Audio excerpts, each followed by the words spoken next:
I can't wait to paint this. Gonna give it a big mustache. Not my best work if I'm being honest.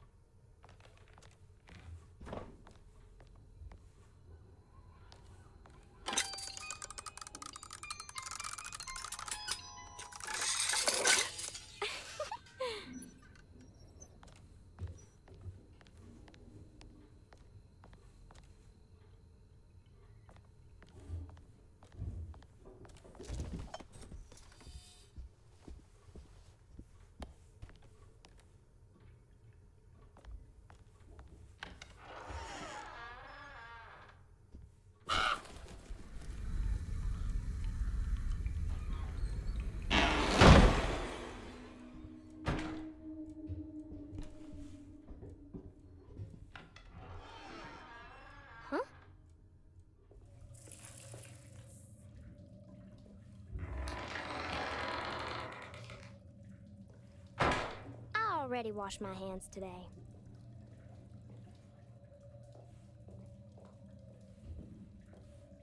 Cassandra should be more careful with her medicine.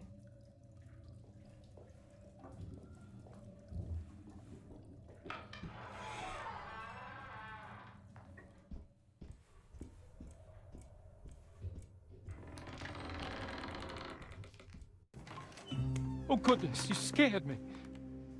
What are you up to, Jeremy? I have to tell someone what is going on here.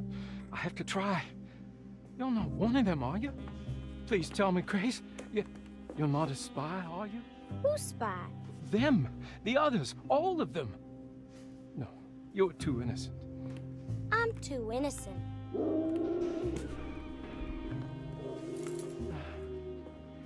I need to get this letter to my niece. She would understand.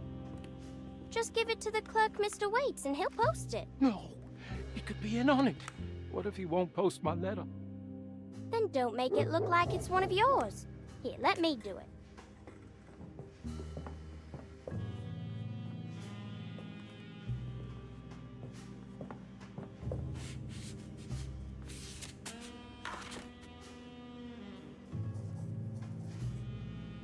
Miss Emily Hartwood, Dauphin Street, New Orleans. You don't have the number? Not sure the postman's gonna find it without... Jeremy? Where'd he go? I'll just post it myself then. I'll just take this letter downstairs to the clerk's office myself. Uh-oh, Cassandra, I'm touching your typewriter.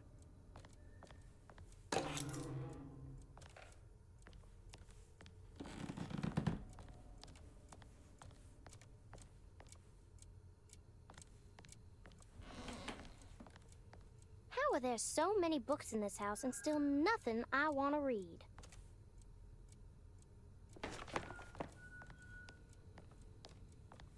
I wish Batiste would drive me around all day. Maybe if I broke my leg.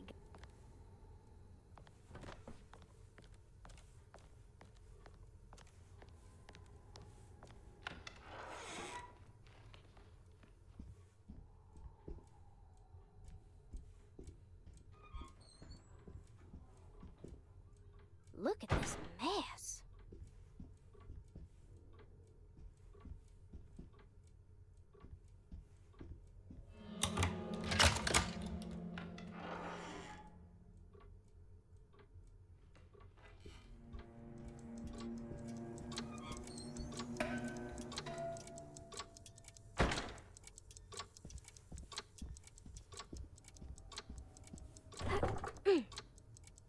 They're so creepy.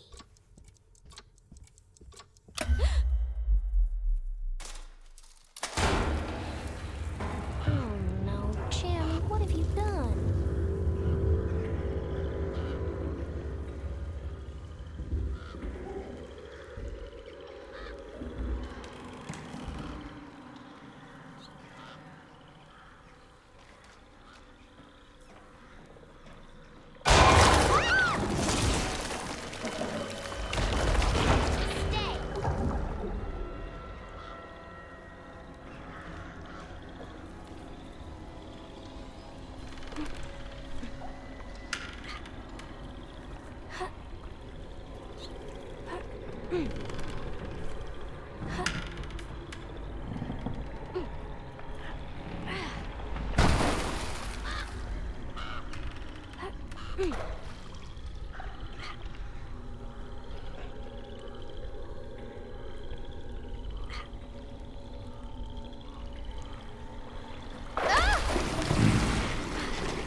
I suppose this mess pales in comparison to the foyer.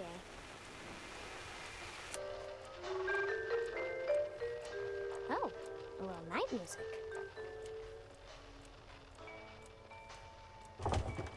Mr. Waits, hello?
So, your uncle.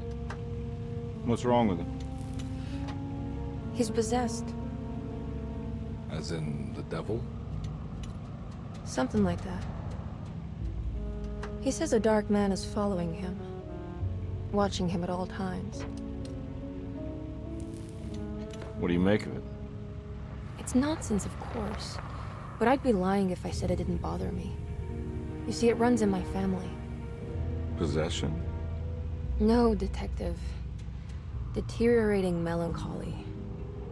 Practically every member of the Hartwood family is driven mad before they grow old.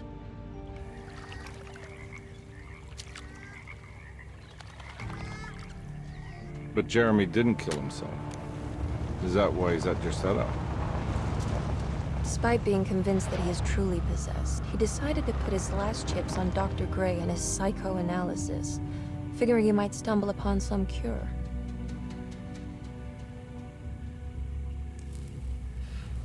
You mentioned the letter. I received a disturbing letter from Jeremy accusing the staff and all the other patients of being involved in some cult. And now they are also out to get him. Could it be real? Or is it all just in his head? It's a story he tells himself, Mr. Carnby. Anything to avoid the truth. Which is? That we're all terribly insignificant. That people mean so very little to one another. That there is no one out to get Jeremy Hartwood because he isn't worth getting. Here we are.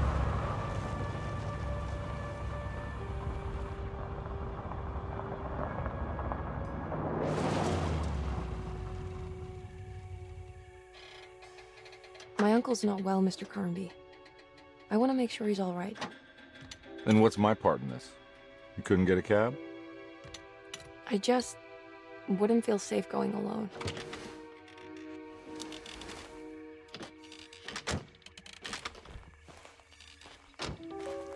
Did you bring a gun? Yeah. You think it'll actually come to that? No. But you might need to wave it around depending on how agreeable the staff will be.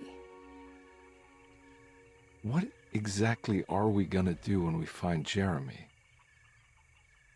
I don't know. Let's just find him first.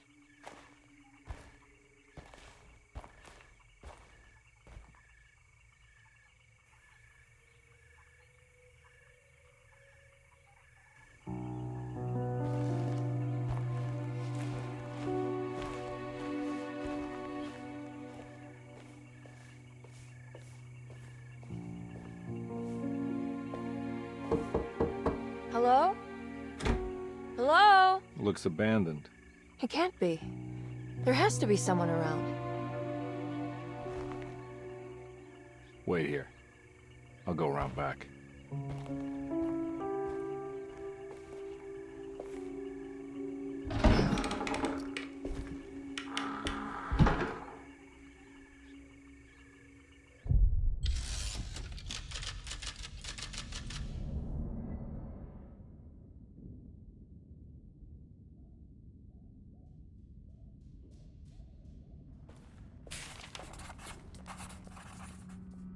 Desetto, the old plantation building, was ready to fall, but kept alive by some starry-eyed carpetbagger called Dr. Gray.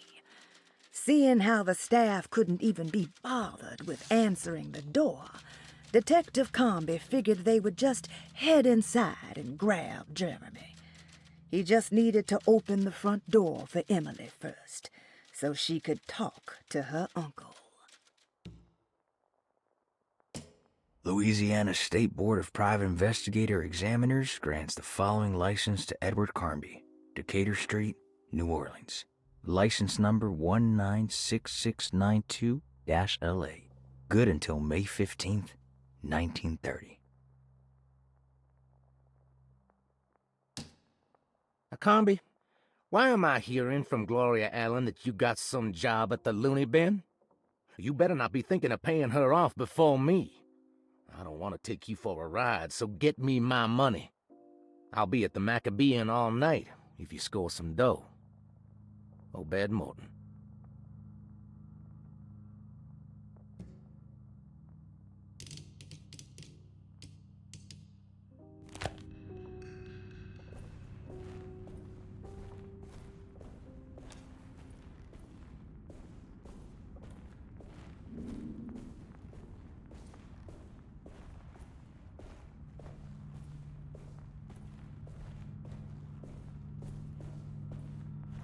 Now what do we got here?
Nah, I'm not getting in there.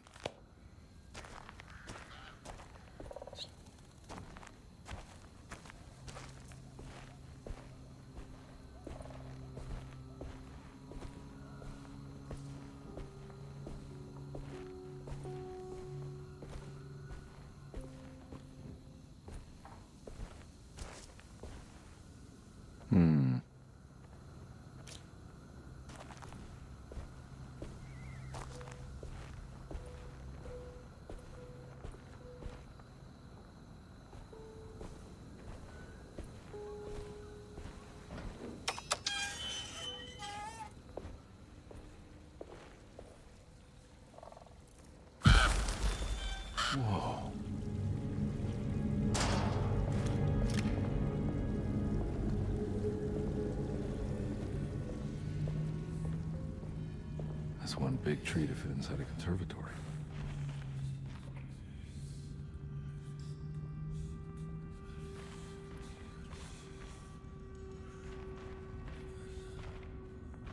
Huh? What?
Don't mind if I do.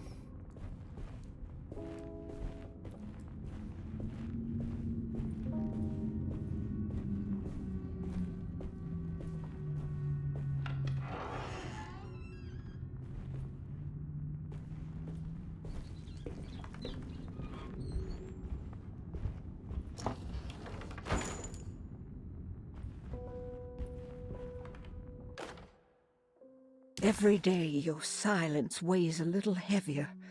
It's been a difficult year for everyone, and many have lost all hope. I read in the papers about people suffering.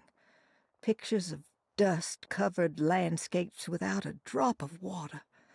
I wish I knew if you were still tending the earth or if you had turned your back against us.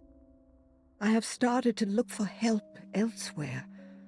I pray you will tell me if I am going down a path that you find disagreeable.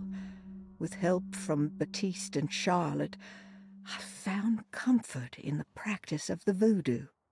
I have long been skeptical of that Caribbean cult, but it's been of good use to me. It seems all harmless in my book. I say some words dreamt up by the Creoles, and I carry around a small pocket of gree-gree. Nothing of this is mentioned in the Bible, of course, but the French Quarter priestess tells me it's all connected.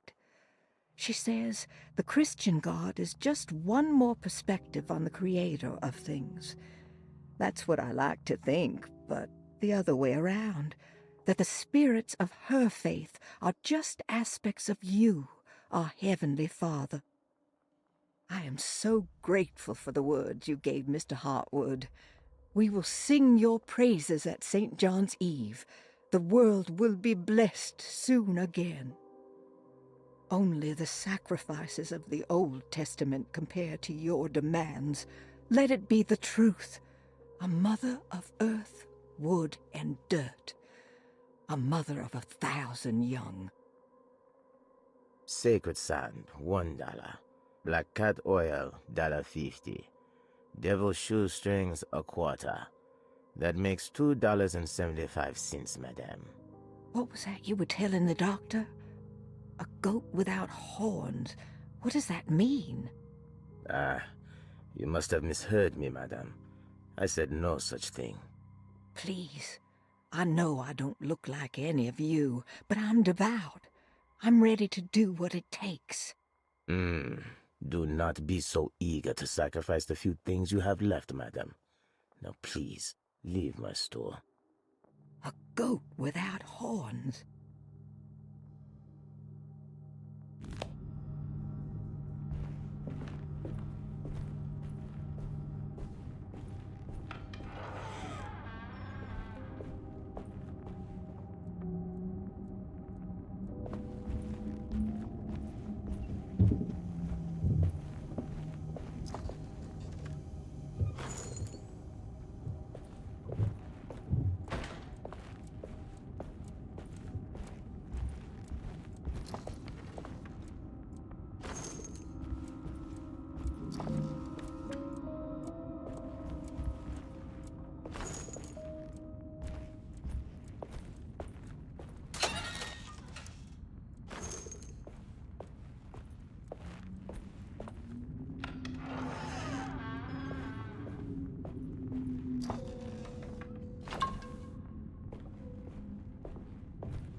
What was that?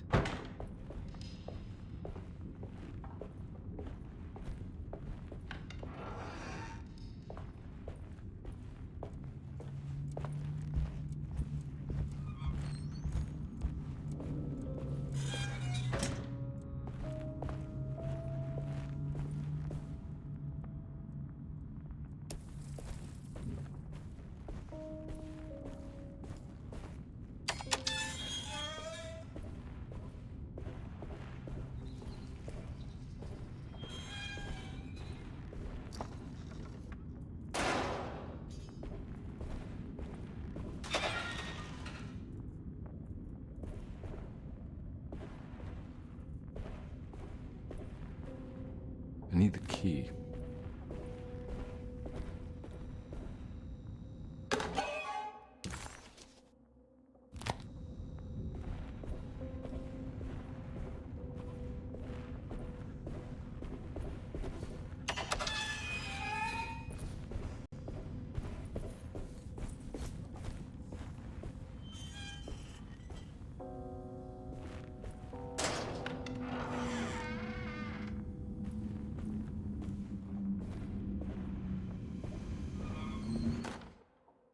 Please do not touch the boiler. It is working after all. While the sabotage has caused a leak, only the decorative plate has been completely ruined. Let's wait for Mr. Chance to turn up and he can take a look at the leak. Mr. Waits.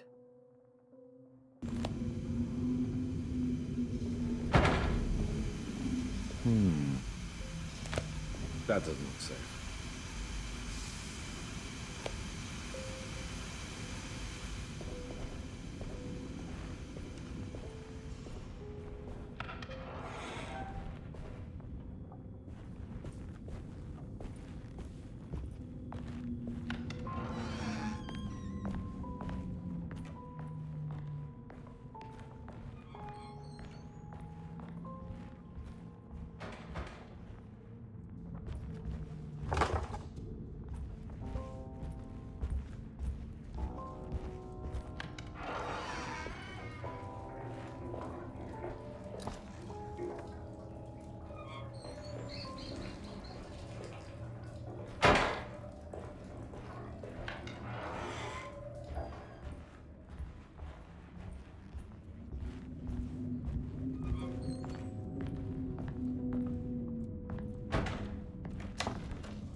Sunday, June 22nd.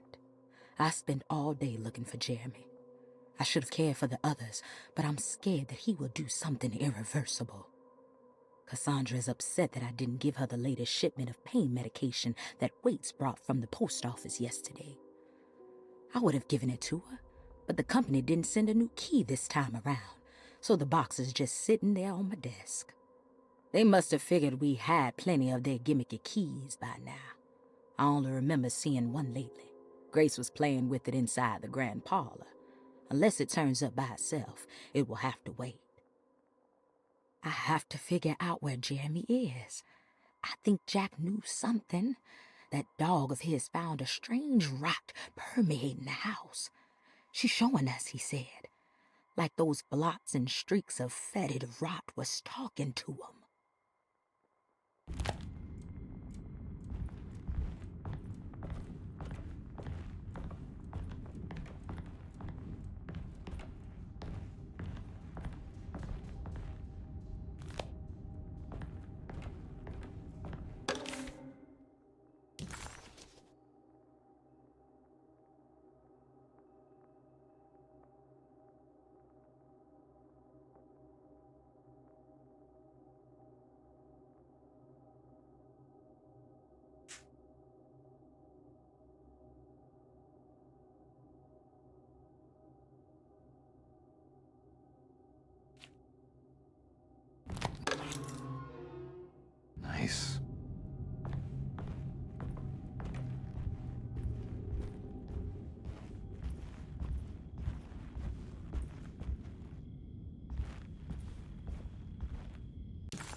Oh.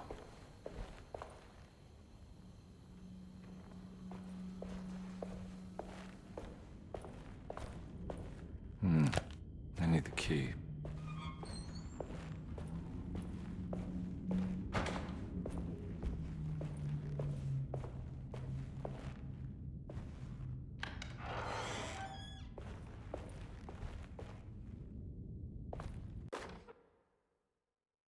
The Great Depression. President Hoover raises tariffs on over 20,000 imported goods in an act to protect American labor. Following the collapse of the Wall Street stock market on October 24 last year, American industry has suffered greatly. Thousands of companies have gone bankrupt and left a large part of the American workforce unemployed. In an attempt to turn the tide, the Smoot-Hawley Tariff Act has been signed by President Herbert Hoover. By regulating commerce with foreign countries, the government hopes to encourage the industries of the United States to compete with cheap foreign imports. Superstition on rise. New Orleans voodoo stores and spiritual mediums see increased profit during troubled times. While the market has faced hard times ever since Black Thursday of last year, voodoo doctors and snake charmers see significant rise in number of customers.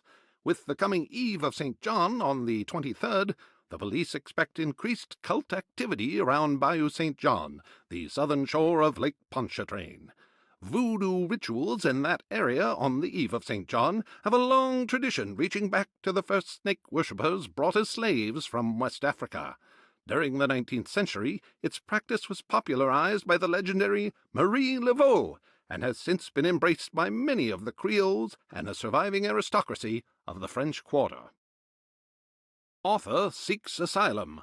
Rumors regarding author Cassandra Beauregard making Derceto her home verified. Derceto Hospital is an old plantation building on the eastern shores of Lake Pontchartrain.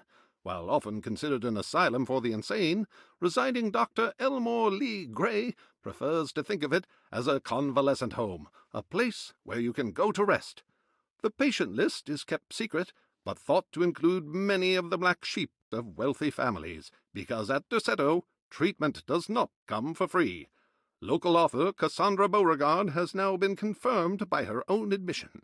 She's been lauded as a powerful Creole voice and written many successful books.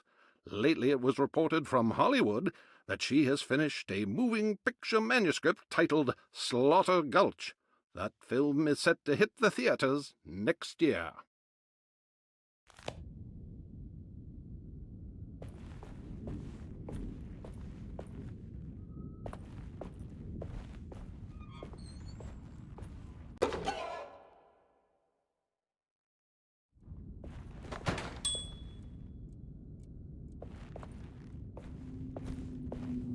I need the key.